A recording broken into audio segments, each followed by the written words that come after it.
એને બહાર મૂકી છે ને ફ્રીજમાં નહીં મૂકતા. ના ના બહાર મૂકી પેલું ફ્રીજમાં નહીં. પેલા સામે પાટ ઉપર. ના પાટ ઉપર નહીં, અંદર બોક્સ પેલું આપણે છે ને ખાનું મૂકીએ છીએ ત્યાં અમે મૂકીએ છીએ. ઓમ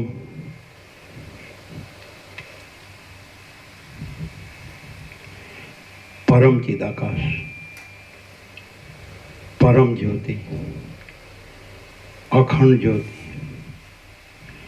મહાચિદાકાશ સ્વયં પ્રકાશ સંપૂર્ણ પ્રકાશ પૂર્ણ બ્રહ્મ અનંત ચિદઘન અનંત તેજઘન પૂર્ણ બ્રહ્મ અનંત તેજઘન અનંત ચિદઘન પરમાકાશ કેવલ અનંત શુદ્ધ તેજઘન પરમાકાશ અખિલ આત્મા પૂર્ણ બ્રહ્મ પરમાત્મા પરમ ચિદાકાશ પરમ જ્યોતિ અખંડ જ્યોતિ અનંત પૂર્ણ પરમ ચિદાકાશ પરમ શાંતિ स्वयं सिद्ध स्वयं प्रकाश स्वयं पूर्ण स्वस्वरूप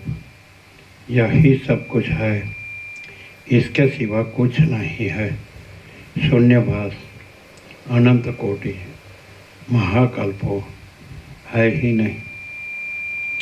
महाचिदाकाश स्वयं प्रकाश संपूर्ण प्रकाश महाचिदाकाश ज्योति अनंत अखंड अभेद महाचिदाकाश ज्योति महातत्व महासामान्य महाचिदाकाश स्वसंवेद्य सहज निर्विकल्प महाचिदाकाश परम कैवल्य परम शांति परम चिदाकाश अनंत पूर्ण निरपेक्ष सत्य अनंत संपूर्ण अपरिग्रह निर्भ्रांत निरपेक्ष वशिष्ठराम उपशम प्रकरण राउंड 40मो राउंड।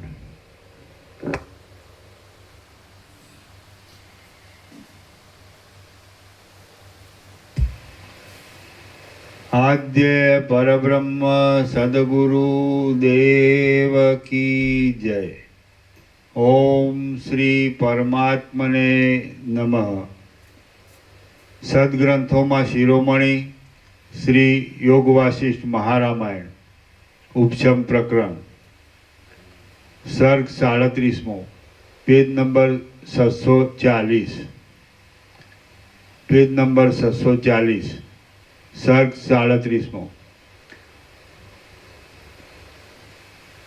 प्रहलादनी समाधि दशा अने राजा विनाना थयेला देशनी दुर्दशा। आ 37मा सर्गमां प्रहलाद समाधि में रहता राजा विनानु दैत्योनु नगर बहु दुर्दशाने प्राप्त थयुं ए कथा कहेवामां आवशे। वशिष्ठ बोल्या, हे राम, शत्रुवीरों ने हरनारो प्रहलाद ए प्रमाणे चिंतवन करता करता परम आनंद रूप निर्विकल्प समाधि ने प्राप्त थयो। परम आनंद रूप निर्विकल्पक समाधि ने प्राप्त थयो। निर्विकल्पक समाधि में रहेलो अने पोताना स्वरूप रूपी साम्राज्य पदवी ने प्राप्त थयेलो प्रहलाद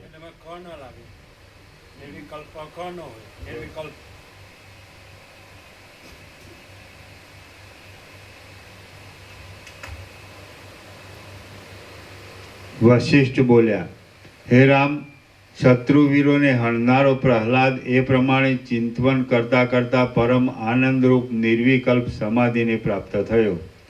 निर्विकल्प समाधि में रहेलो अने पोताना स्वरूप रूपी साम्राज्य पदवी ने प्राप्त थयेलो प्रहलाद जाणे चित्र में आलेखायेलो होय अने पर्वत में कोतरायेलो होय एवो स्तब्ध जणावा लाग्यो। ए रीते प्रहलाद ने पोताना घर में समाधि में रहता जेम पृथ्वीना मध्य में रहेला मेरु पर्वत ने घणो काळ वीती जाय छे तेम तेनो लांबो काळ पसार थई गयो। જેમ બીજમાં રહેલા અંકુરને પાણી ઘણું રેડવા છતાં પણ તેને સમય વિના અંકુર ફૂટતો નથી, તેમ સમાધિમાં રહેલા પ્રહલાદને મોટા મોટા દૈત્યો જગાડે છે, તે છતાં પ્રહલાદ જાગ્યો નહીં. બાહ્ય દ્રષ્ટિથી રહિત થયેલો અને બ્રહ્મરૂપ થયેલો તે પ્રહલાદ અસુરોના નગરમાં એ રીતે હજારો વર્ષ સુધી પથરામાં કોતરાયેલા સૂર્યની જેમ નિશ્ચળ જ રહ્યો.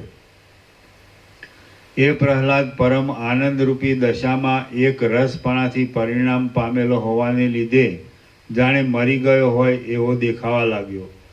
એટલા કાળ સુધી એ પાતાળનું રાજ્ય રાજા વિનાનું રહેવાને લીધે અવ્યવસ્થિત થઈ ગયું, અને જેમ બલવત્તર મત્સ્યો નાના મત્સ્યોને પીડે છે, તેમ તેમાં બલવત્તર દૈત્યો દુર્બળ દૈત્યોને પીડવા લાગ્યા. હિરણ્યકશ્યપુ મરી જતા અને તેનો પુત્ર પ્રહલાદ સમાધિમાં રહેતા દૈત્યોના નગરમાં બીજો કોઈ પણ રાજા થયો નહીં. પોતાની જાતિના સ્વામીને ઈચ્છનારા દૈત્ય લોકોએ ઘણો પ્રયત્ન કર્યો તો પણ પ્રહલાદ સમાધિમાંથી જાગ્યો નહીં. જેમ રાત્રે ભ્રમરોને પાંખડીઓના સમૂહવાળું ખીલેલું કમળ જોવામાં આવે નહીં, તેમ દૈત્યોને પોતાનો રાજા પ્રહલાદ જાગ્રત થયેલો જોવામાં જ આવ્યો નહીં. જેમ સૂર્યનો અસ્ત થતાં રાત્રે માણસોની સ્નાન દાન આદિ ક્રિયાઓ બંધ પડી જાય છે, તેમ ગલિત ચિત્તવાળા એ પ્રહલાદની જાગવાની વાત બંધ પડી ગઈ. આમ થવાથી ઉદ્વેગ પામેલા કેટલાયક દૈત્યો જે દિશાઓમાં જવું યોગ્ય જણાયું તે દિશાઓમાં જતા રહેતા, અને બળવાન દૈત્યોએ રાજા વિનાના નગરમાં યથેષ્ટ રીતે અન્યાયથી વ્યવહારો કરવા લાગતા એ પાતાળ ઘણા દિવસથી રાજા વિનાનું હોવાને લીધે સારા ગુણોથી રહિત થઈ ગયું. જેમ પ્રબળ મત્સ્યો નાના મત્સ્યોને મારી નાખે છે, તેમ પ્રબળ દૈત્યો નબળા દૈત્યોને મારી નાખવા લાગ્યા. બળવાન લોકો નબળાઓના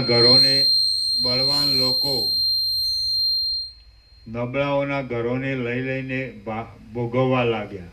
સઘળી સ્ત્રીઓ સઘળા પુરુષોથી પીડાવા લાગી.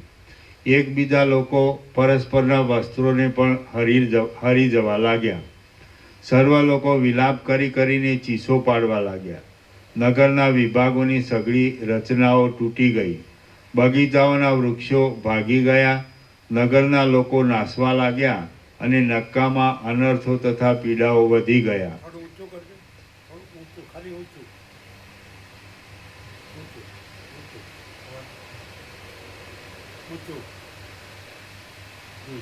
બરાબર. દૈત્યો ચિંતા કરવા લાગ્યા. લોકોને અન્નો કે ફળો પણ મળવા લાગ્યા નહીં. સમય વિનાના ઉત્પાતોથી લોકો પરવશ થઈ જવા લાગ્યા, અને સઘળી દિશાઓના મંડળો ધૂળથી ઘેરાઈ ગયા. દેવતાઓના પુત્રો પણ દૈત્યોનો તિરસ્કાર કરવા લાગ્યા. કૂતરાઓની, શિયાળવાઓની તથા પિશાચ આદિની બહુ ભરતી થઈ ગઈ. કોઈ સારા પ્રાણીઓ રહ્યા નહીં. લક્ષ્મી જતી રહી. ઘરો તથા સ્થાનકો ઘણા ખરા ઉજ્જડ થઈ ગયા. સ્ત્રીઓની, ધનોની, વિચારોની કે યુદ્ધોની કશી વ્યવસ્થા રહી નહીં. સ્ત્રીઓના તથા મિલકતોના હરણ થવાને લીધે ચારે બાજુ પોકાર ઉઠી રહ્યો. કળિયુગના સમયમાં જેવા દુષ્ટ ચોરો થાય છે, તેવા જ વિકટ ચોરો ચારે બાજુ દેખાવા લાગ્યા, અને તેમ થવાથી દૈત્યોનો સઘળો દેશ વ્યાકુળ થઈ ગયો.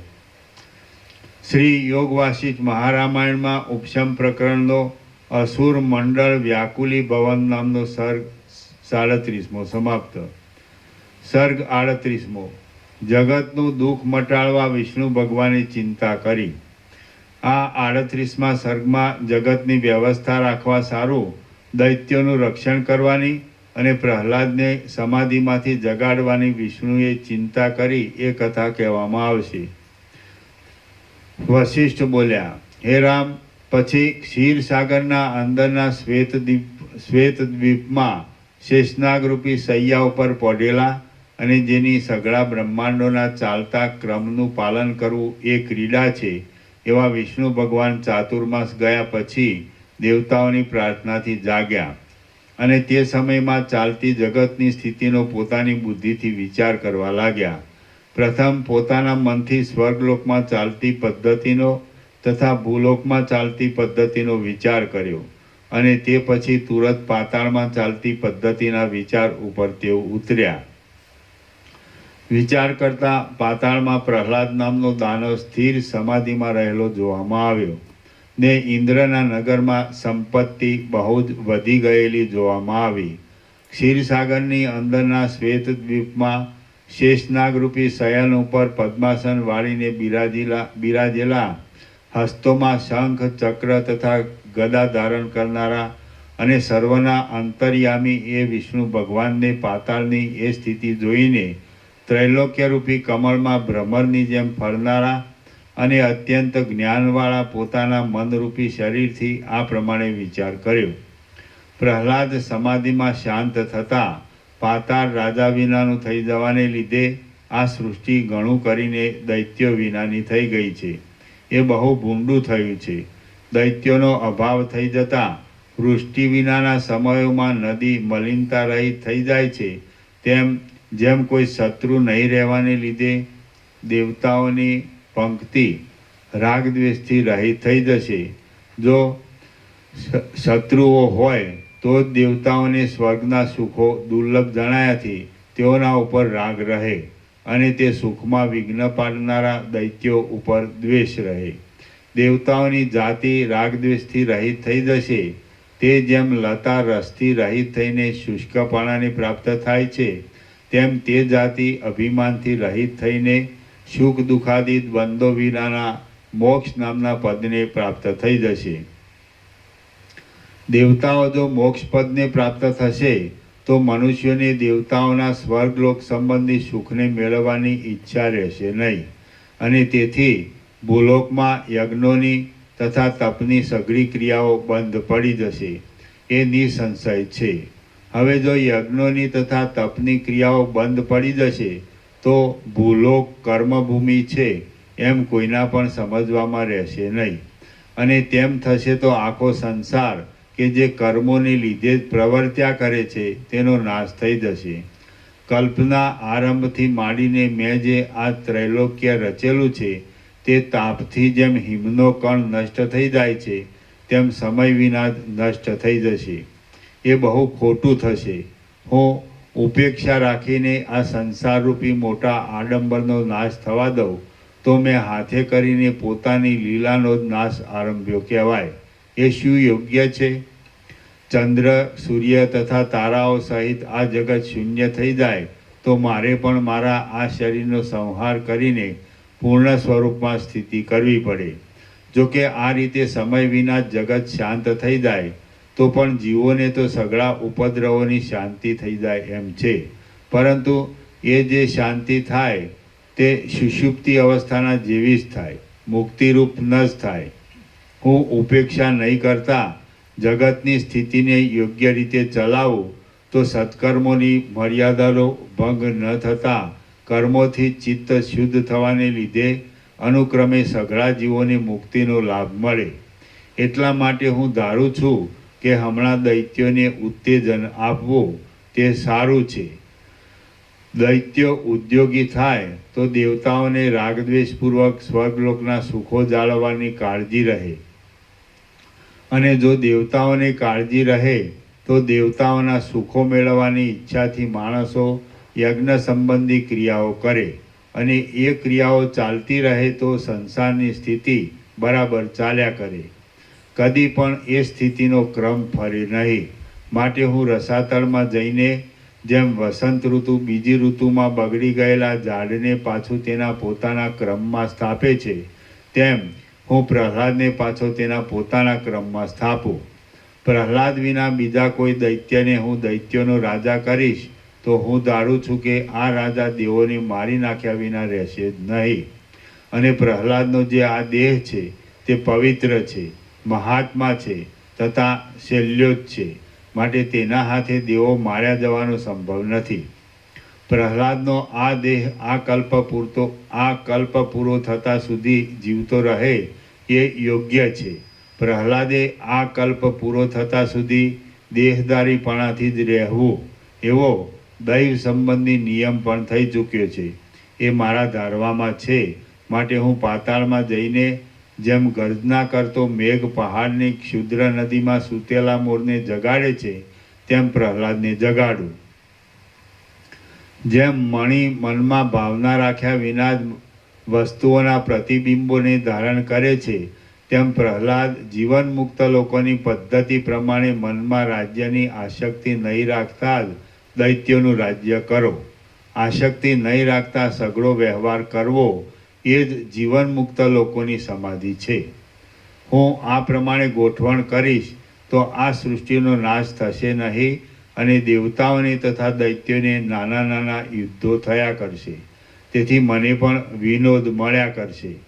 જો કે મારે તો સૃષ્ટિનો ઉદય અને સૃષ્ટિનો નાશ એ બંને સમાન છે, તો પણ આ જગત પોતાની જૂની પદ્ધતિથી ભલે ચાલ્યા કરે. મારે પદ્ધતિમાં ફેરફાર થવા દેવાનું શું પ્રયોજન છે? કરતા ભોગતાપણાનો આગ્રહ નહીં હોવાને લીધે કોઈ પણ વસ્તુના નાશથી દુઃખ નહીં ધરતા અને તે વસ્તુની સ્થિતિથી સુખ નહીં માનતા. વ્યવહારને અનુસરતી તે વસ્તુની ગોઠવણ કરવી એ એક જાતની યોગની જ પદ્ધતિ છે.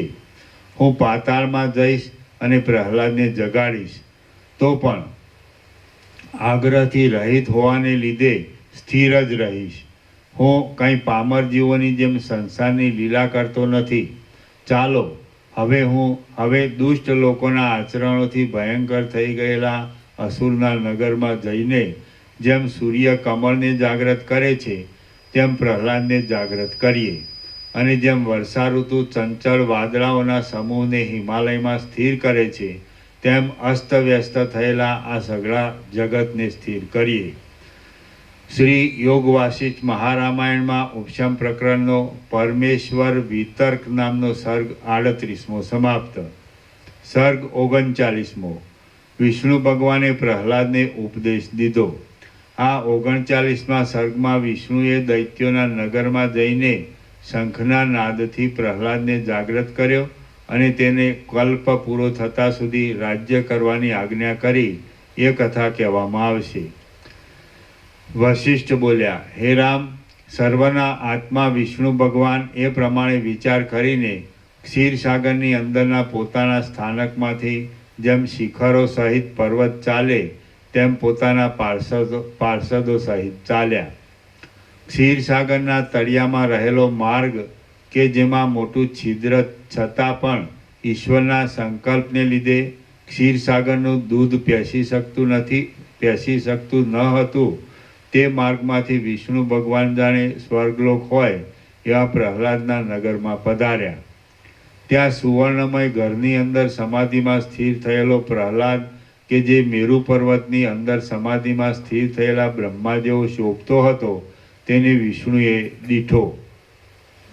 એ સ્થળમાં જે દૈત્યો હતા તે સર્વે વિષ્ણુના તેજથી ત્રાસ પામીને જેમ સૂર્યના કિરણોથી ત્રાસ પામીને ઘુવડ પક્ષીઓ દૂર થઈ જાય તેમ ત્યાંથી દૂર થઈ ગયા.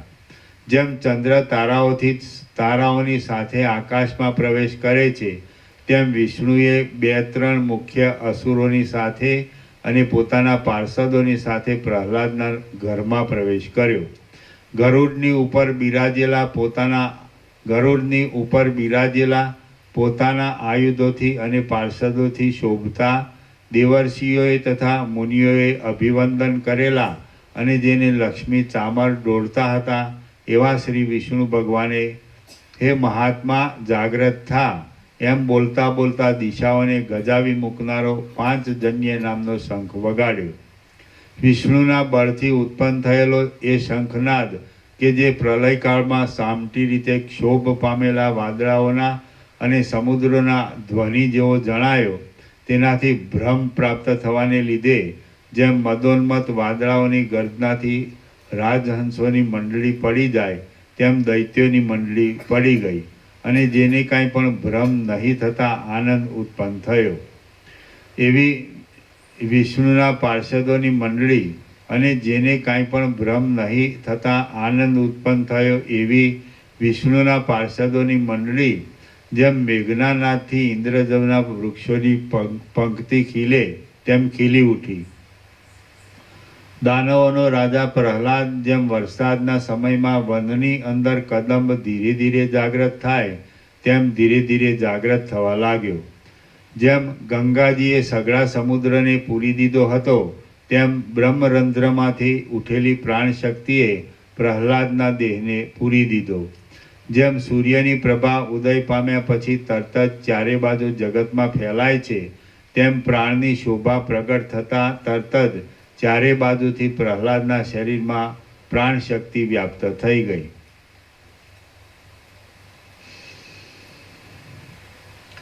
ઇન્દ્રિયો પોતપોતાના નવે ગોલોકોમાં પ્રવૃત્ત થતાં લિંગ શરીરરૂપી દર્પણમાં પ્રતિબિંબિત થયેલું પ્રહલાદનું ચૈતન્ય દ્રશ્યગામી બન્યું. ગોલોક નહીં, ગોલક, ગોલક, ગોલક.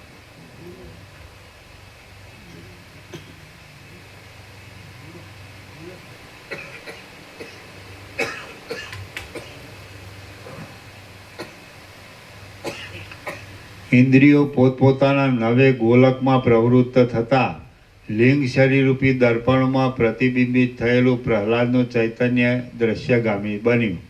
હે રામ, જેમ દર્પણમાં પ્રતિબિંબિત થયેલું મોક્ષ બેપણાને પ્રાપ્ત થાય છે તેમ દ્રશ્યગામી થયેલું પ્રહલાદનું ચૈતન્ય મનપણાને પ્રાપ્ત થયું. જેમ પ્રભાતના સૂર્યની પ્રભા કાંઈક અંકુરિત થતાં તે કાળા કમળોને જગાડે તેમ ચિત્ત કાંઈક અંકુરિત થતાં પ્રહલાદના બે નેત્રો ધીરે ધીરે ખુલવા લાગ્યા. પ્રાણવાયુએ તથા અપાનવાયુએ નાડીઓના છિદ્રોમાં ગતિ કરવા માંડતા જેમ વાયુની પ્રેરણાથી કમળમાં ગતિ થાય તેમ પ્રહલાદના શરીરમાં ગતિ થઈ. જેમ પાણીથી પાણી પૂર્ણ થતાં તરત જ તરંગ પુષ્ટ થાય તેમ શરીર પ્રાણથી પૂર્ણ થતાં પ્રહલાદનું મન એક નિમેષ માત્રમાં પુષ્ટ થયું. જેમ સૂર્ય અર્ધો ઉદય પામતા ખીલેલા કમળોવાળું સરોવર શોભવા લાગે તેમ જેના નેત્ર મન પ્રાણ અને શરીર પ્રફુલ્લિત થવાથી પ્રહલાદ શોભવા લાગ્યો.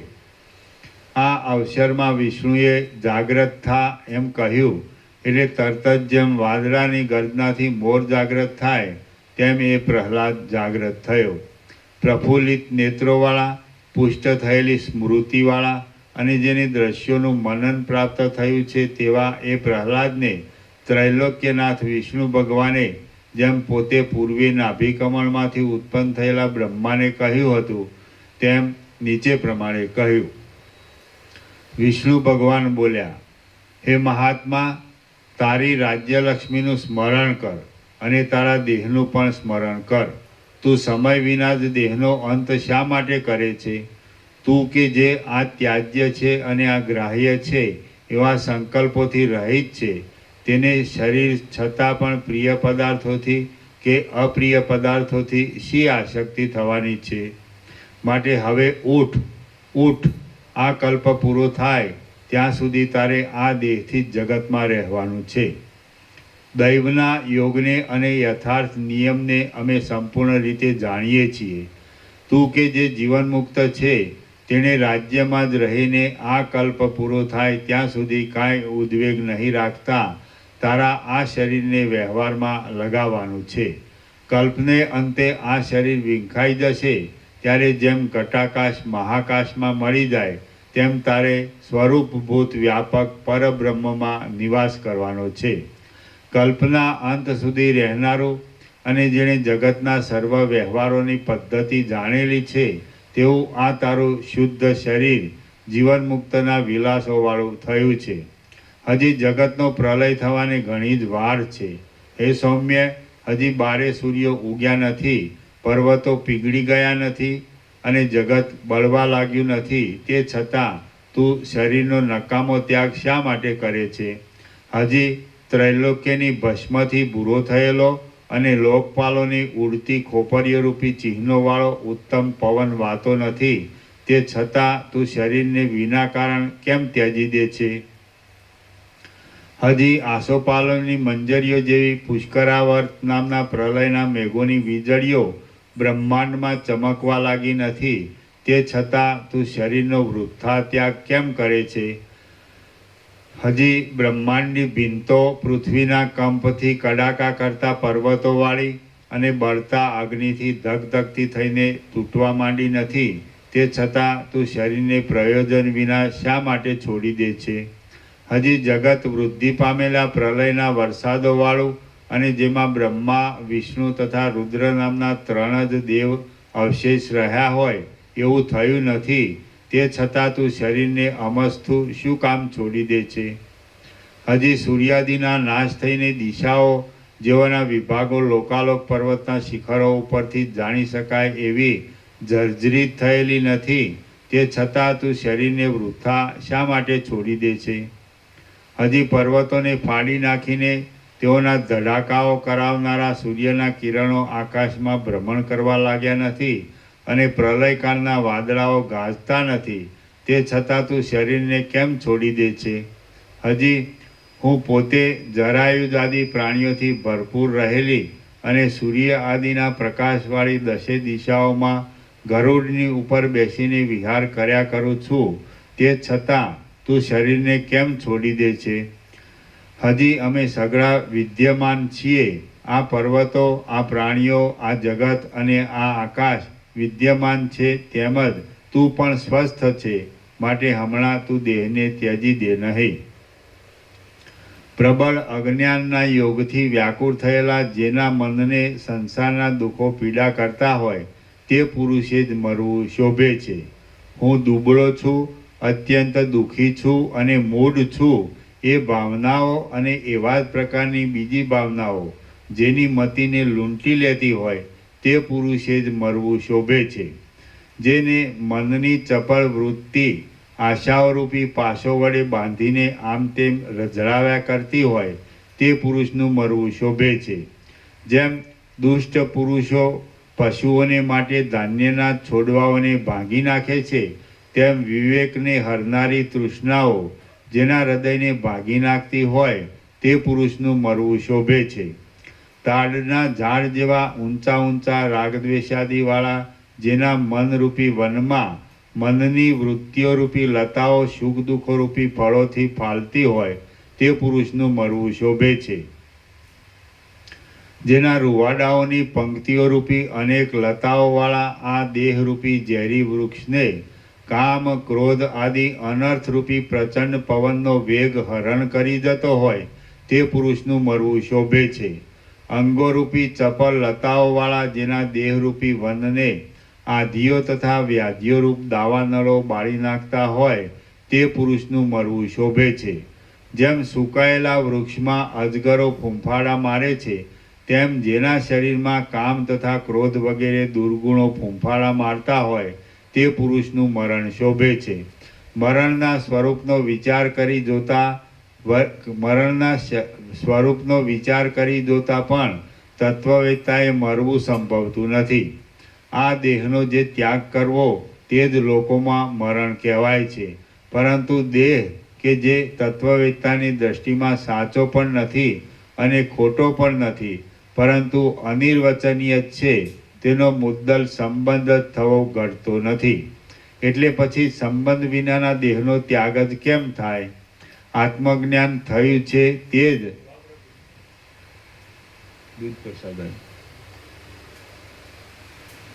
આત્મજ્ઞાન થયું કે તે જ સમયે દેહનો સંબંધ ટળી જાય છે, તો પછી લોકોનો ત્યાગ કેમ કરવો? યથાર્થ રીતે આત્મતત્વને જોનારા જે જ્ઞાનીની મતિ આત્મતત્વના અનુસંધાનમાંથી ખસતી ન હોય તે પુરુષનું જીવન શોભે છે. જેના મનમાં અહંકાર જ ન આવતો હોય, જેની બુદ્ધિ વિષયોથી લેપાતી હોય નહીં અને જે સઘળા પદાર્થોમાં સમતા જ રાખતો હોય તે પુરુષનું જીવન શોભે છે. જે પુરુષ રાગદ્વેષથી રહિત થયેલી અને અંદર અત્યંત શીતળતાવાળી બુદ્ધિથી સાક્ષીની પેઠે આ જગતને જોયા કરતો હોય તે પુરુષનું જીવન શોભે છે. જેણે આત્મતત્વને સારી રીતે સમજી આ ત્યાજ્ય છે અને આ ગ્રાહ્ય છે એવી ભેદ બુદ્ધિને ત્યજી દઈને પોતાના ચિત્તને સાક્ષીમાં જ લગાવી દીધું હોય તે પુરુષનું જીવન શોભે છે.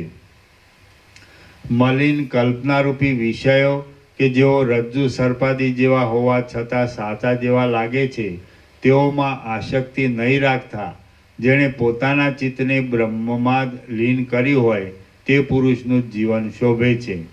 જે પુરુષ સર્વમાં આત્મદ્રષ્ટિ રાખી વાસનાઓથી રહિત થઈને લીલા માત્રથી આ જગતના કામકાજ કરતો હોય તેનું જીવન શોભે છે. જે પુરુષ વ્યવહાર કરવા છતાં પણ સુખના કારણની પ્રાપ્તિથી મનમાં રાજી થાય નહીં અને દુઃખના કારણની પ્રાપ્તિથી મનમાં કચવાય નહીં તેનું જીવન શોભે છે.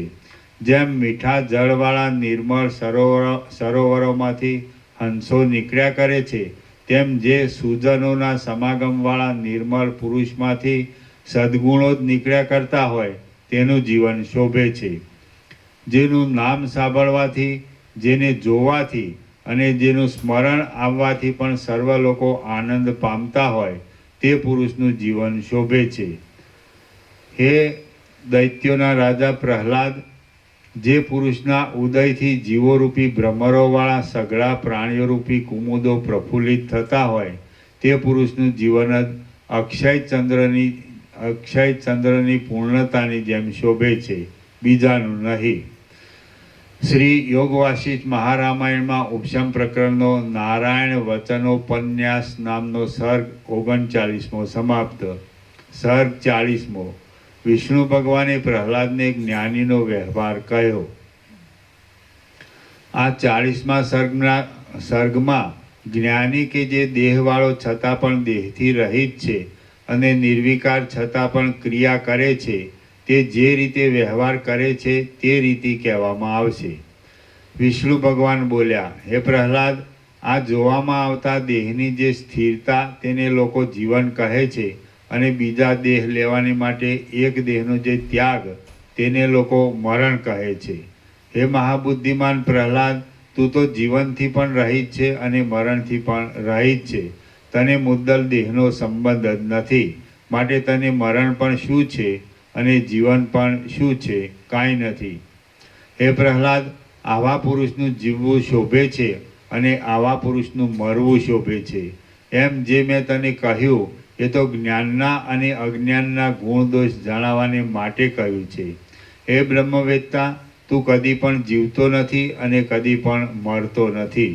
તું દેહમાં રહેલો હોવા છતાં પણ દેહ દ્રષ્ટિથી રહિત છે.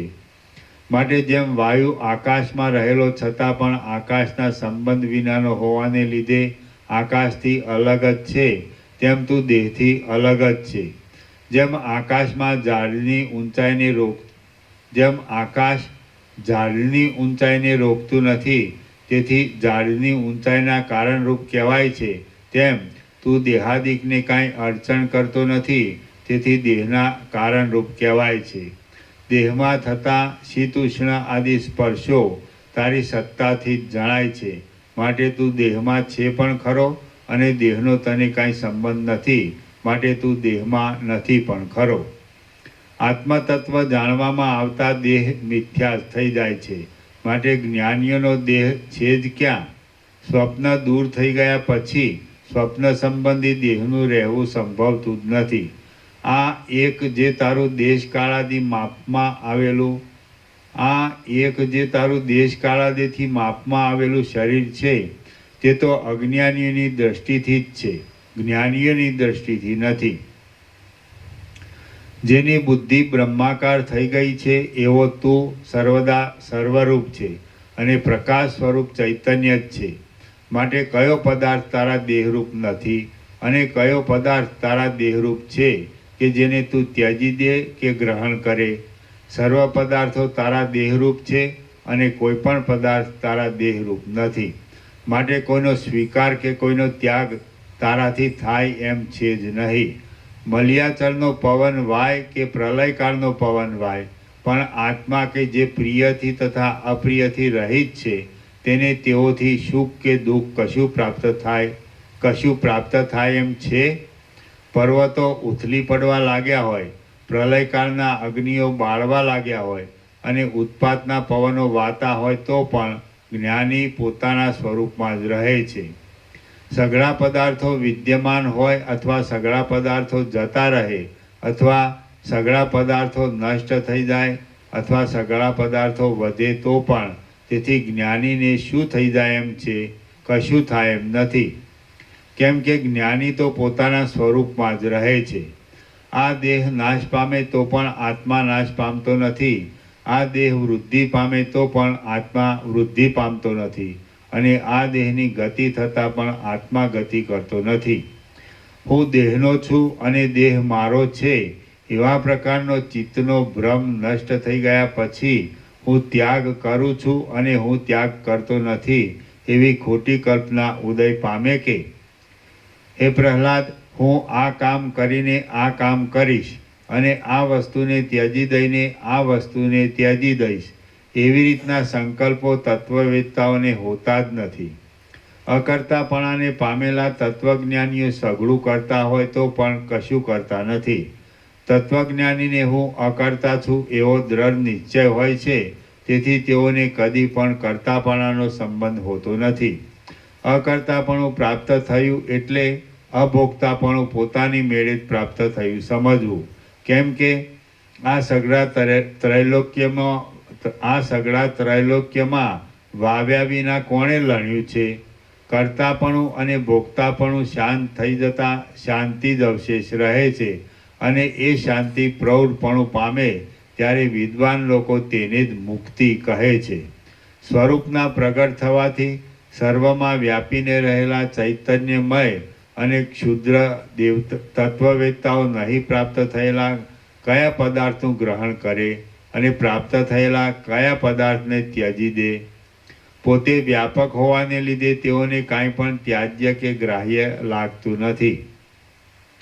અવયવીપણું અને અવયવીપણું કે જેઓ ગ્રાહ્યના તથા ગ્રાહકના સંબંધોને કરાવનારા છે તથા અલ્પ છે તેઓ આત્મામાં છે જ નહીં. માટે આત્મા કોનું ગ્રહણ કરે અને કોને ત્યજી દે? આ વસ્તુ ગ્રાહ્ય છે અને હું તેનો ગ્રાહક છું એવા પ્રકારનો આગ્રહ દૂર થાય ત્યારે સારી પેઠે શાંતિ ઉદય પામે છે અને સ્થિરતાને પ્રાપ્ત થયેલી તે શાંતિ જ મોક્ષ એ નામથી કહેવામાં આવે છે.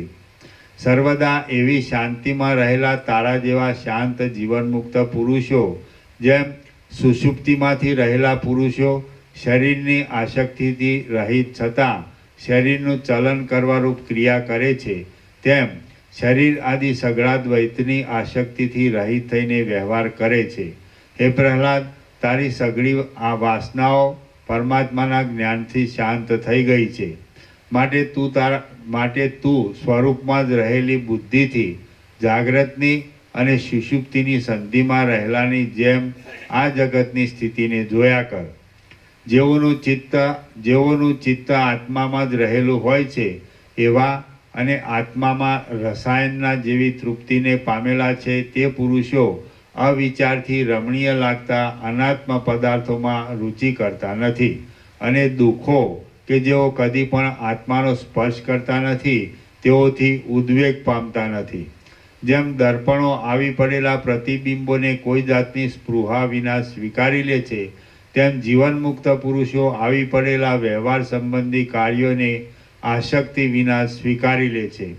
સ્વસ્થ રહીને પોતાના સ્વરૂપની સ્થિતિમાં જાગનારા અને સંસારની સ્થિતિમાં સૂતેલા જ્ઞાની પુરુષો જેમ ભર ઊંઘમાં સૂતેલા બાળકો હાથ પગ હલાવે છે તેમ સંસાર સંબંધી ક્રિયાઓ કરે છે. હે મહાત્મા, પોતાની અંદર પરમાત્માના પદને પામેલો તું બ્રહ્માનો આ એક દિવસ પૂરો થતાં સુધી અહીં જ ગુણોવાળી રાજ્યલક્ષ્મીને ભોગવીને પછી અખંડ પદને પ્રાપ્ત કર. શ્રી યોગ વાસિષ્ઠ મહારામાયણમાં ઉપશમ પ્રકરણનો પ્રહલાદ બોધન નામનો સર્ગ 40મો સમાપ્ત.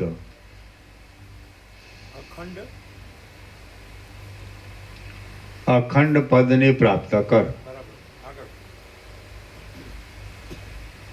સર્ગ 41મો. પ્રહલાદે વિષ્ણુની આજ્ઞા સ્વીકારી અને વિષ્ણુએ પ્રહલાદનો અભિષેક કર્યો. આ 41મા સર્ગમાં પ્રહલાદે વિષ્ણુની આજ્ઞાનો સ્વીકાર કરીને વિષ્ણુની પૂજા કરી અને તે પછી વિષ્ણુએ પ્રહલાદનો રાજ્યાભિષેક કરીને વરદાન આપ્યા એ કથા કહેવામાં આવશે. વશિષ્ઠ બોલ્યા, હે રામ, સૃષ્ટિના સમયમાં ત્રૈલોક્યરૂપી અદ્ભુત પદાર્થને બતાવનારા અને જગતોરૂપી રત્નોના નિવાસરૂપ વિષ્ણુએ ચાંદની જેવી શીતળ વાણીથી એ પ્રમાણે આજ્ઞા કરતા પ્રફુલ્લ નેત્રકમળવાળા એ ધીર પ્રહલાદે વિષ્ણુનો સઘળો અભિપ્રાય મનમાં લઈને આનંદથી નીચે પ્રમાણે વચન કહ્યું.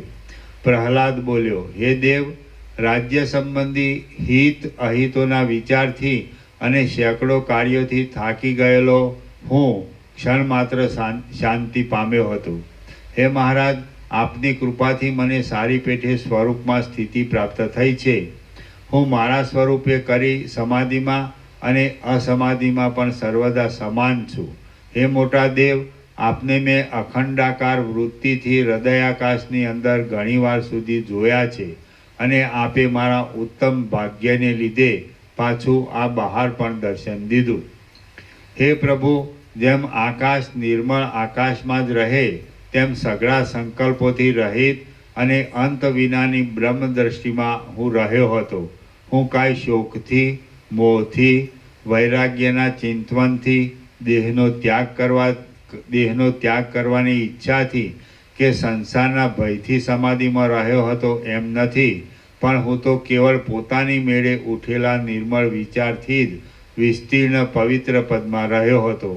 એ નિર્મળ પદ એક જ છે, માટે તેમાં શોક પણ ક્યાંથી હોય, હાનિ પણ ક્યાંથી હોય, દેહ પણ ક્યાંથી હોય, સંસાર પણ ક્યાંથી હોય, ભય પણ ક્યાંથી હોય, અને ભય જ નહીં હોવાને લીધે ભયથી રક્ષણ પણ ક્યાંથી જ હોય. એ નિર્મળ પદમાં મારી સ્થિતિ થઈ હતી એ પણ કહેવા માત્ર જ છે, કારણ કે હું તેથી ભિન્ન જ નથી.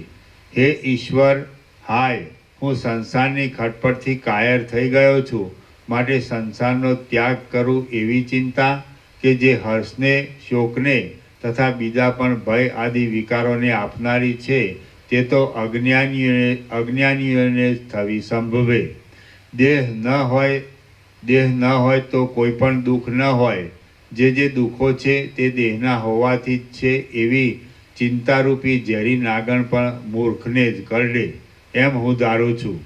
આ સુખ છે, આ દુઃખ છે, આ વસ્તુ મને નથી અને આ વસ્તુ મને છે એવી રીતે હિલોળા લેતું ચિત્ત મૂળ પુરુષને દુઃખી કરે છે, પણ પંડિતને દુઃખી કરતું નથી.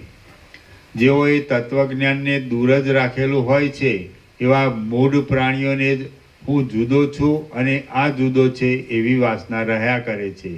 આ ત્યાજ્ય છે અને આ ગ્રાહ્ય છે એવી રીતની મિથ્યા મનની ભ્રાંતિ જેમ મૂર્ખને ઘેલો કરી દે છે તેમ જ્ઞાનીને કદી પણ ઘેલો કરી દે નહીં.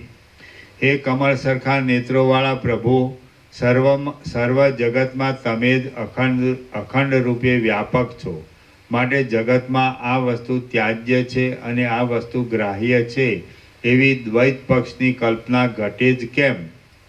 આ સઘળું જગત રજ્જુ સર્પાદીની જેમ અનિર્વચનીય જ ઉઠેલું છે, માટે તેમાં શું ત્યાજ્ય હોય અને શું ગ્રાહ્ય હોય કે જેને છોડી દઈએ કે સ્વીકારીએ? હું તો કેવળ મારા સ્વભાવથી દ્રષ્ટાનો અને દ્રશ્યોનો વિચાર કરતાં કરતાં ક્ષણ માત્ર પોતાથી પોતાના સ્વરૂપમાં જ શાંત થયો હતો.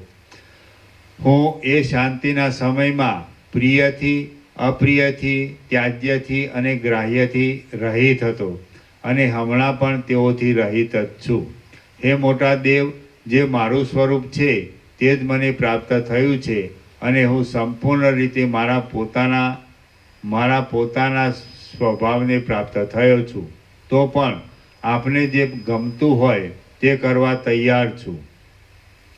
આપ સાક્ષાત વિષ્ણુ ત્રૈલોક્યમાં પૂજ્ય છો, એટલા માટે મારી પાસેથી પ્રથમ શાસ્ત્રના નિયમથી પ્રાપ્ત થયેલી પૂજા આપે સ્વીકારવી જોઈએ. વશિષ્ઠ બોલ્યા, હે રામ, દાનવોના રાજા પ્રહલાદે એટલા વચન કહીને જેમ ઉદયાચલ પૂર્ણચંદ્રને ઊંચો કરે તેમ ક્ષીરસાગરમાં સુનારા વિષ્ણુની પાસે અર્ઘ્ય પાત્ર ઊંચું કરી પ્રહલાદે પોતાની પાસે બિરાજેલા વિષ્ણુના આયુધોની, અપ્સરાઓના સમૂહની, દેવતાઓની, ગરુડની અને વિષ્ણુમાં રહેલા ત્રૈલોક્યની પણ પૂજા કરી. જેના શરીરની અંદર તથા શરીરની બહારના રૂવાડાઓમાં પણ અનેક બ્રહ્માંડો ફર્યા કરે છે, એવા વિષ્ણુનું પૂજન કરીને પ્રહલાદ ઊભો રહેતા વિષ્ણુએ તેને નીચે પ્રમાણે આજ્ઞા કરી. વિષ્ણુ ભગવાન બોલ્યા, હે દાનવોના રાજા, ઉઠ, સિંહાસન ઉપર બેસ. પ્રથમ હું મારા હાથથી તારો રાજ્યાભિષેક કરું છું. હું તારો અભિષેક કરીને પાંચજન્ય નામના મારા શંખનો નાદ કરીશ. એટલે તે નાદ સાંભળ્યા પછી આ સિદ્ધ લોકો, સાધ્યો તથા દેવતાઓ કે જેઓ અહીં આવ્યા છે તેઓ પણ તારો મંગલાભિષેક કરશે. વશિષ્ઠ બોલ્યા, વિષ્ણુએ એટલા વચન કહી જેમ મેરુ પર્વતના શિખર ઉપર મેઘ બેસે તેમ તે યોગ્યતાવાળા પ્રહલાદને સિંહાસન ઉપર બેસાડ્યો. પછી વિષ્ણુએ પોતે બોલાવેલા ક્ષીરસાગર આદિ સમુદ્રોના જળોથી, ગંગા આદિ નદીઓના જળોથી તથા બીજા પણ સઘળા તીર્થોના જળોથી પ્રહલાદનો રાજ્યાભિષેક કર્યો. તે પછી સઘળા બ્રહ્મર્ષિઓને, સઘળા સિદ્ધ લોકોના સમૂહોને, વિદ્યાધરોને તથા લોકપાલોને પોતાની સાથે રાખીને પ્રહલાદનો ફરીવાર પણ અભિષેક કર્યો. જેમ પૂર્વે સ્વર્ગમાં ઇન્દ્રની સ્તુતિ કરી હતી તેમ મરુત નામના દેવોના ગણોએ પ્રહલાદની સ્તુતિ કરી. દૈત્યો તથા દેવો પણ પ્રહલાદની અને વિષ્ણુની સ્તુતિ કરવા લાગ્યા. અભિષેકની ક્રિયા સમાપ્ત થયા પછી વિષ્ણુએ પ્રહલાદને નીચે પ્રમાણે કહ્યું. વિષ્ણુ ભગવાન બોલ્યા, હે નિર્દોષ પ્રહલાદ, જ્યાં સુધી મેરુ પર્વત રહે, જ્યાં સુધી પૃથ્વી રહે અને જ્યાં સુધી ચંદ્રના તથા સૂર્યના મંડળો રહે ત્યાં સુધી તું અખંડિત ગુણોથી પ્રશંસા પામતા રાજ્ય કર. રાગને, ભયને તથા ક્રોધને ત્યજી દઈને અને સમબુદ્ધિથી અનિષ્ટ ફળોમાં તથા ઇષ્ટ ફળોમાં પણ કોઈ જાતનો આગ્રહ નહીં રાખતા તું રાજ્યનું પાલન કર. તે બ્રહ્માનંદનું સુખ જોયેલું છે, તો પણ આ વૈભવોથી ભરપૂર રાજ્યમાં કોઈ પ્રકારની અરુચિ કરવી નહીં અને સ્વર્ગલોકમાં તથા મનુષ્યલોકમાં કોઈ પણ જાતની ખટપટ ઉઠે એમ કરવું નહીં. હે પ્રહલાદ, અપરાધીઓનો નિગ્રહ તથા સુધનોનો સંગ્રહ વગેરે રાજ્ય સંબંધી વિચારો જે પ્રાપ્ત થાય તેમાં દેશને, કાળને તથા ક્રિયાઓને અનુસરીને વધ, બંધ તથા દંડ આદિ કાર્યો કરજે અને મનમાં રાગ દ્વેષાદી વિષમતા નહીં રાખતા સ્થિરતાથી રહેજે. આત્માને દેહાદિથી ન્યારો સમજી અહંતાને તથા મમતાને ત્યજી દઈને અને લાભમાં તથા હાનિમાં સમાન બુદ્ધિ રાખીને તું વ્યવહાર સંબંધી કાર્ય કર્યા કરીશ તો તેઓથી લેપાઈશ નહીં. ત્યાં સંસારની સઘળી પદ્ધતિઓને જોયેલી છે અને પરમપદનો પણ તોલ કરેલો છે. માટે તું જે કંઈ જાણવાનું છે તેને જાણી ચૂક્યો છે, તો હવે બીજો તને શો ઉપદેશ કરવો? રાગથી, ભયથી તથા ક્રોધથી રહિત થયેલો તું રાજ્ય કરીશ એટલે હવે દૈત્યોને દેવોની ઉપર દ્વેષરૂપી દુષ્ટ ગાંઠ રહેશે નહીં અને દેવતાઓને દૈત્યોની ઉપર દ્વેષરૂપી દુષ્ટ ગાંઠ રહેશે નહીં. જેમ વર્ષા ઋતુને લીધે પૂર આવેલી મોટા તરંગોવાળી નદી વનોની પંક્તિને ભીંજવી દે છે, તેમ હવે અશ્રુઓની ધારા દૈત્યની સ્ત્રીઓના કાનોમાં લગાવેલી પુષ્પોની મંજરીઓને ભીંજવી દેશે નહીં. આજથી માંડીને દૈત્યોની અને દેવતાઓની વચ્ચે લડાઈઓ નહીં થવાને લીધે સઘળું જગત મંદરાચરથી રહિત થયેલા ક્ષીરસાગરની પેઠે સ્વસ્થ થઈને રહેશે. દેવોની સ્ત્રીઓને દૈત્યો હરી જશે નહીં અને દૈત્યોની સ્ત્રીઓને દેવો હરી જશે નહીં. તેથી દૈત્યોની અને દેવોની સ્ત્રીઓ પોતપોતાના પતિઓની ઉપર તથા પોતપોતાના અંતઃપુરોની ઉપર સંપૂર્ણ વિશ્વાસ ધરીને રહેશે. હે પ્રહલાદ, તું કૃષ્ણ પક્ષની રાત્રિમાં ખૂબ જ આવેલી નિદ્રા જેવા અજ્ઞાનરૂપી અંધકારને દૂર કરી નાખીને સર્વદા ઉદય પામેલા બ્રહ્માનંદથી અંતઃકરણને શોભિતું રાખીને સ્ત્રીઓના વિલાસોથી રમણીયતાવાળી અને શત્રુઓથી જીતાય નહીં એવી રાજ્યલક્ષ્મીને લાંબા કાળ સુધી ભોગવ.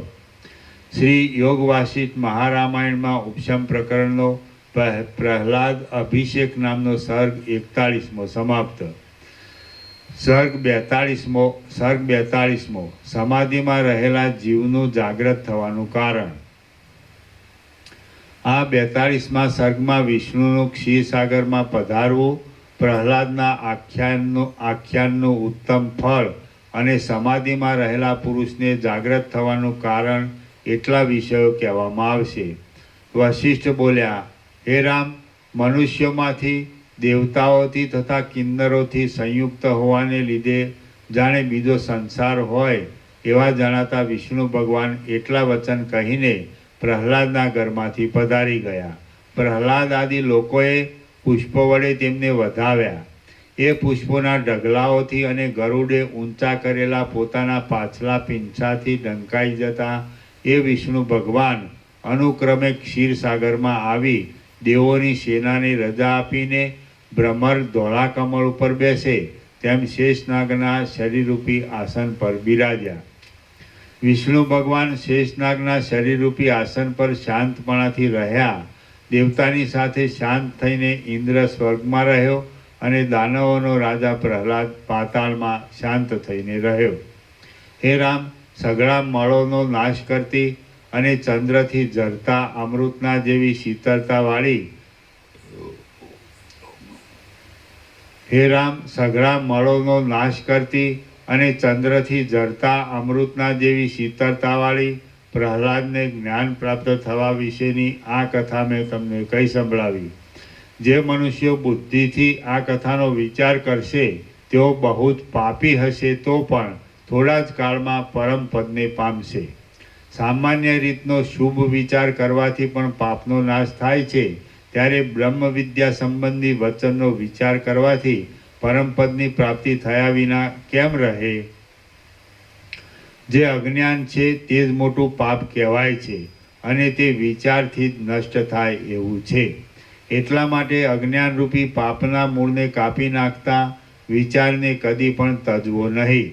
પ્રહલાદને જીવન મુક્તિ પ્રાપ્ત થયા વિશેની આ કથાનો જે મનુષ્યો વિચાર કરશે તેઓના 7 જન્મોમાં કરેલા પાપો નષ્ટ થશે અને તેઓને જ્ઞાનની પ્રાપ્તિ થશે, એમાં સંશય નથી.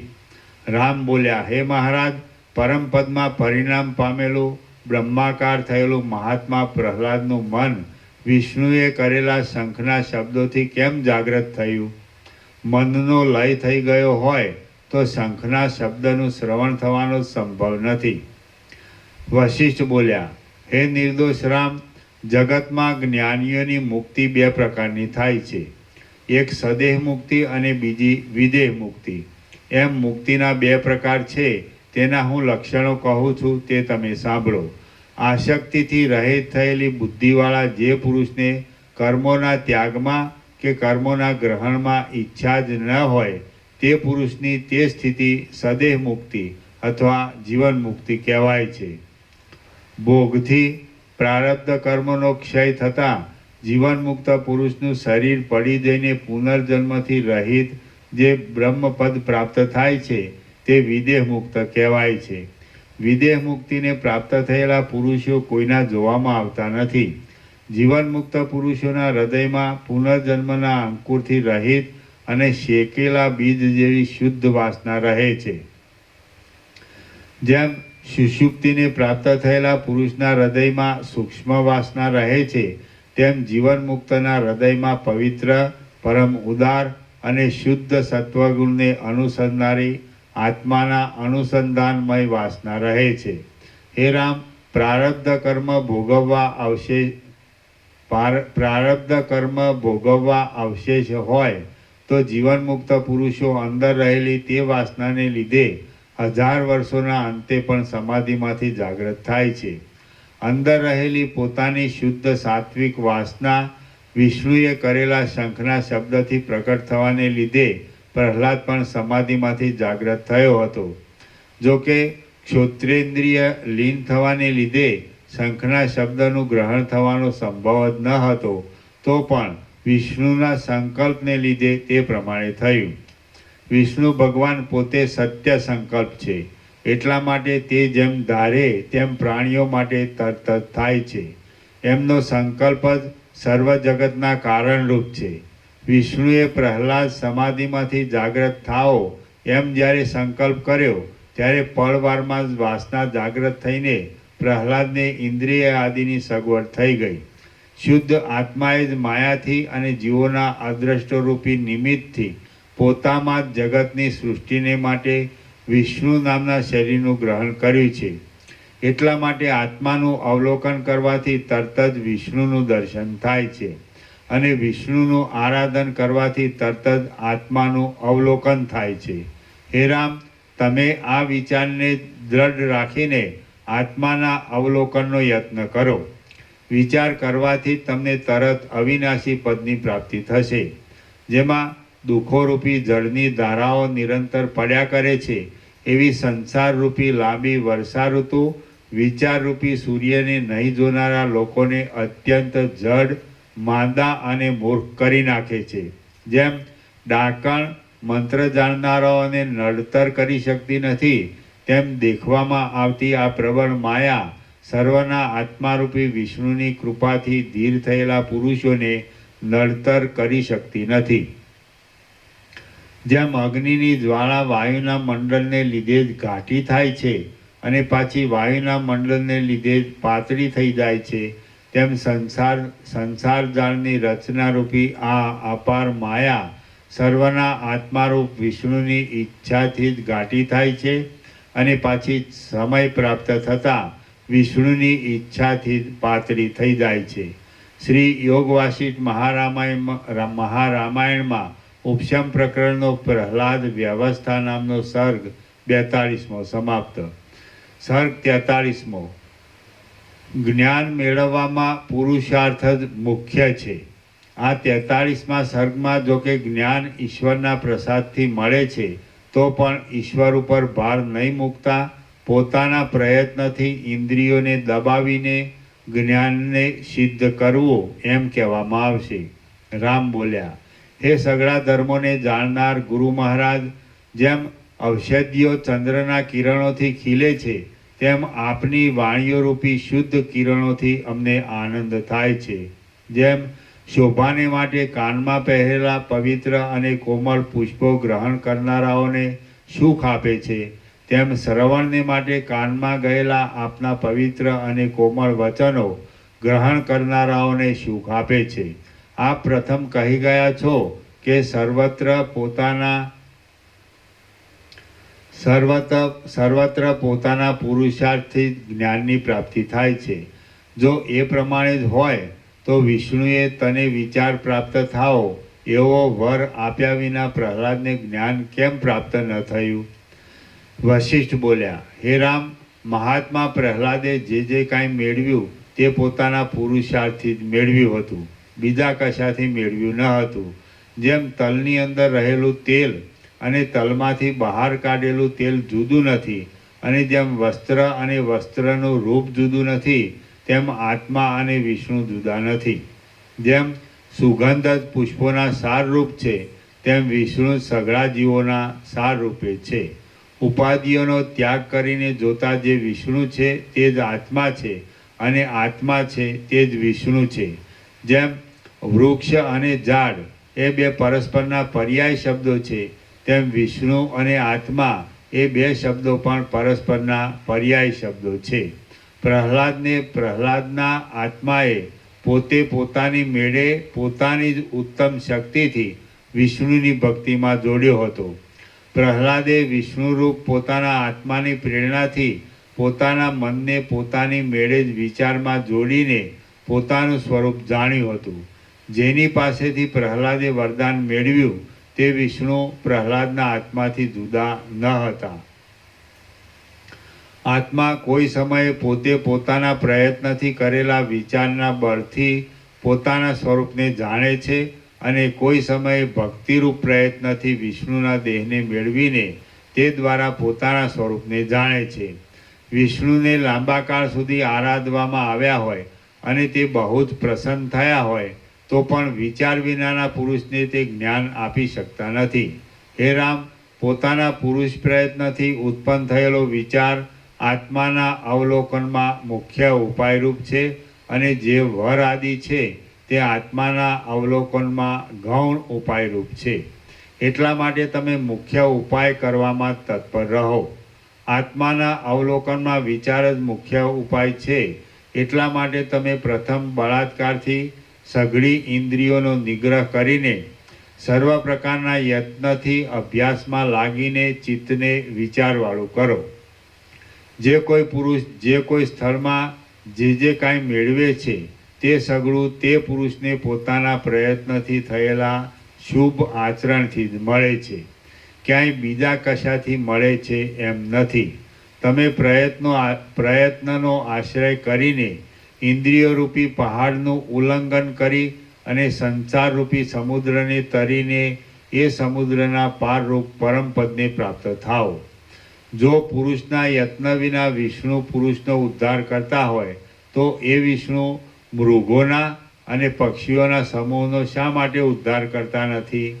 જો ગુરુ શિષ્યના પ્રયત્ન વિના તે મૂર્ખ શિષ્યનો ઉદ્ધાર કરી શકતા હોય તો એ ગુરુ પોતાના ગરીબ ઊંટનો અને બળદનો ઉદ્ધાર કેમ કરતો નથી? પરમ પુરુષાર્થરૂપી આત્મજ્ઞાન કાંઈ વિષ્ણુથી, ગુરુથી કે ધનથી મળતું નથી. જે કાંઈ આત્મજ્ઞાન મળે છે તે પોતાના યત્ન વડે પોતાના મનને દબાવવાથી મળે છે, એટલે પોતાના આત્માથી જ મળે છે એમ સમજો. ઇન્દ્રિયોરૂપી સર્પોને દબાવીને અભ્યાસથી તથા વૈરાગ્યથી યુક્ત કરેલા પોતાના આત્માથી જે ફળ પ્રાપ્ત થાય છે તે ફળ ત્રૈલોક્યમાં રખડવાથી પણ પ્રાપ્ત થતું નથી. તમે પોતે પોતાનું જ આરાધન કરો, પોતાનું જ પૂજન કરો અને પોતાથી પોતાનું અવલોકન કરીને પોતે પોતાનામાં જ રહો.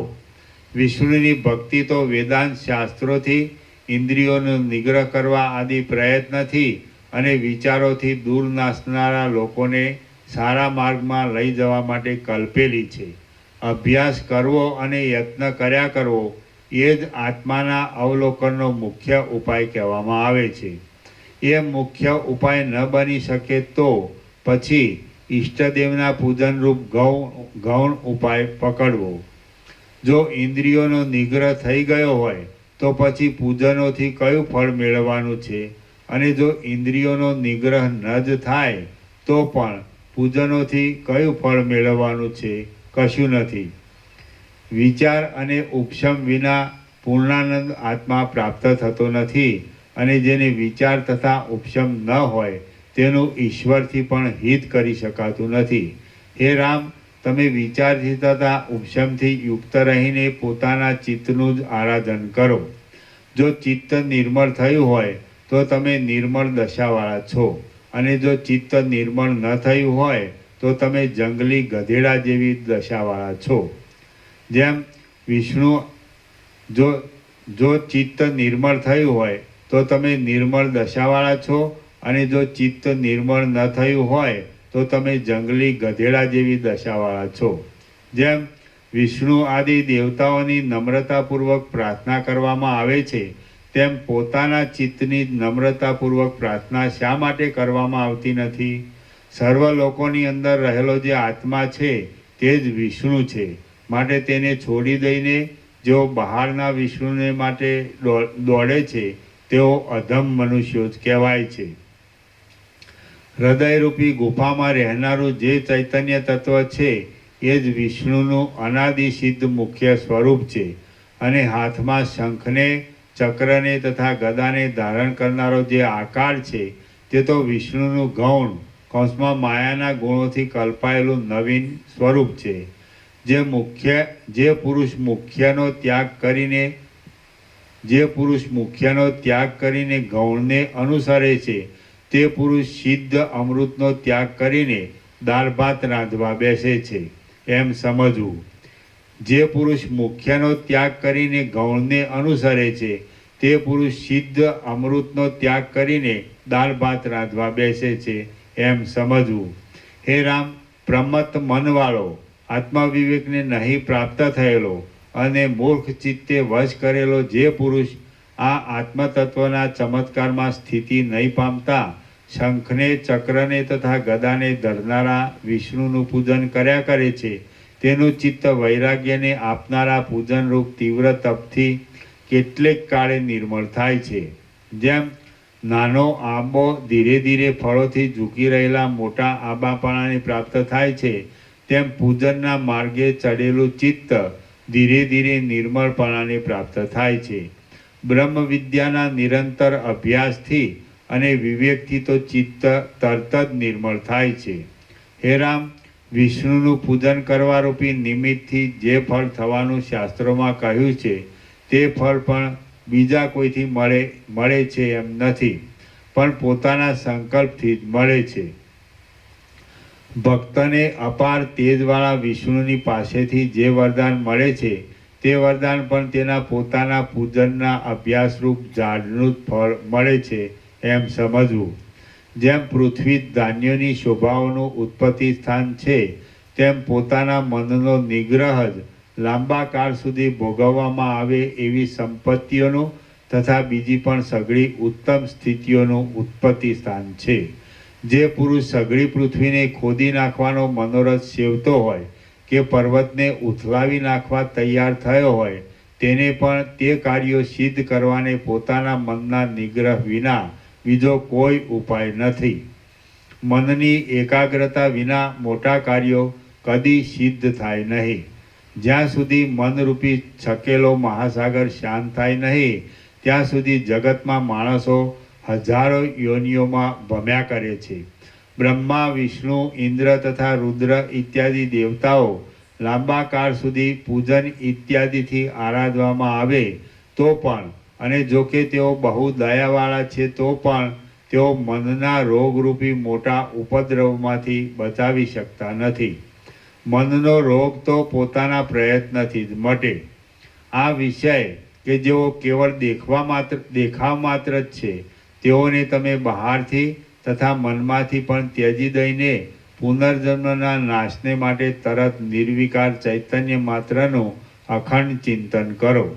સત્તા માત્ર ચૈતન્ય કે જે બહારના તથા અંદરના વિષયોથી રહિત છે, નિર્દોષ અખંડ જ્ઞાન રૂપે સ્ફુરે છે, સઘળા રૂપોની કલ્પનાઓના અધિષ્ઠાન રૂપ છે અને સર્વના સાર રૂપ છે, તેનો જ તમે તદાકાર વૃત્તિથી સ્વાદ લો. એમ કરવાથી તમે જન્મરૂપી નદીના પારને પ્રાપ્ત થશો. શ્રી યોગવાસિક મહારામાયણમાં ઉપશમ પ્રકરણનો પ્રહલાદ વિશ્રાંતિ નામનો સર્ગ 43મો સમાપ્ત. ઓમ ઓમ ઓમ. પ્રસાદ આપી દો.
એ અહીંયા આપજો કેળું.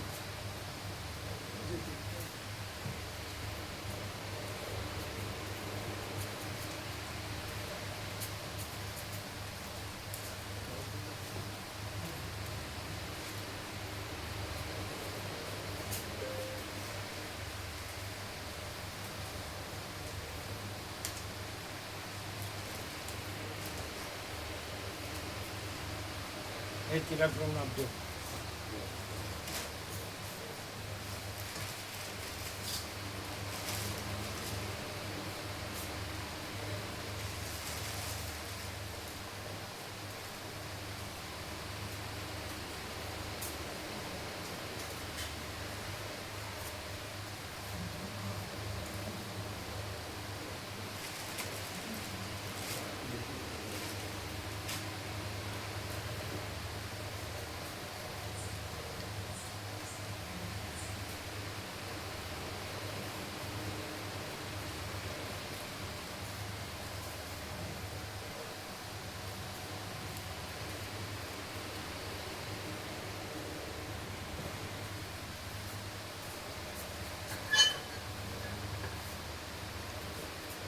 પેન પેન यहाँ से यहाँ से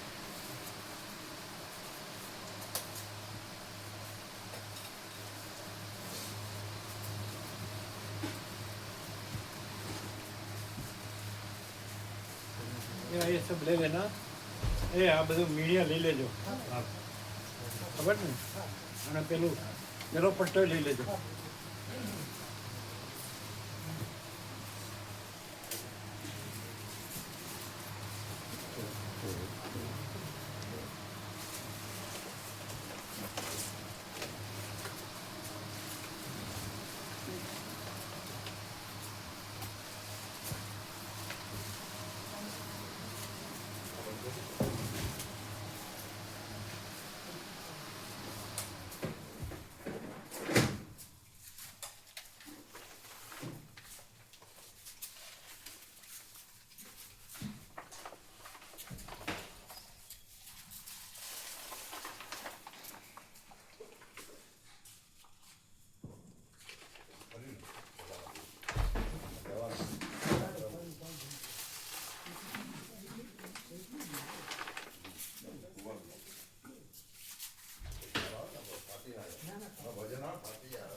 તમે પ્રસાદ લીધો બધું બધું લીધું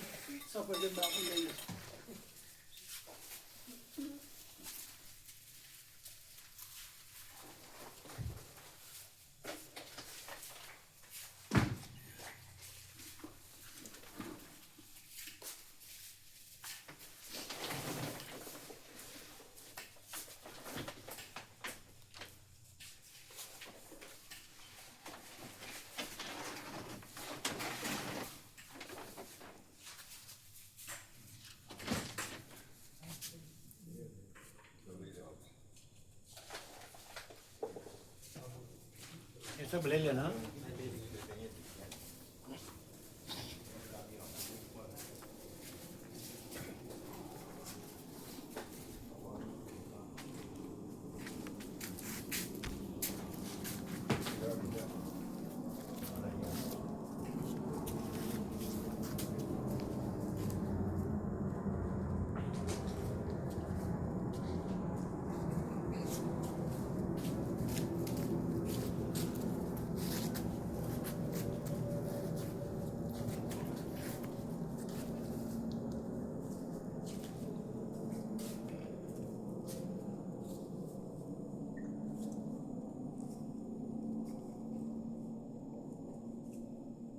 અને ખંખેરજો